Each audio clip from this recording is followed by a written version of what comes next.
Adik kakak, hari ni hamba berada di Jalan Langgar Kota Baru.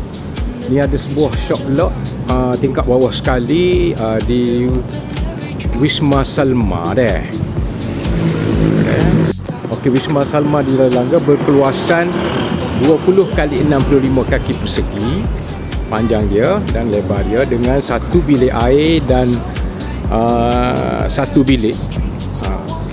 Okey, dekat saja dengan Ayang Cafe.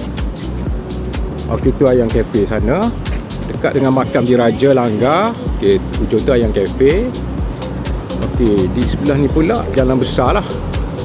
Sebelah dengan Seri Tanah Merah ni, kedai emas ni, bersebelahan. Okey, ni Wisma Salma lah. Okey. Lokasi sangat strategik. Boleh dikatakan berada di Bandar Kota Baru lah. Parking pun banyak. Dia ada parking dia sendiri, parking persendirian. Di depan bangunan ni parking dia semua. Sekali dengan hak ni pun parking dia. Okey, sekali dengan hak ni pun parking dia juga. Okey, ni bawah sekali. Unit-unit lain semua dah penuh dah.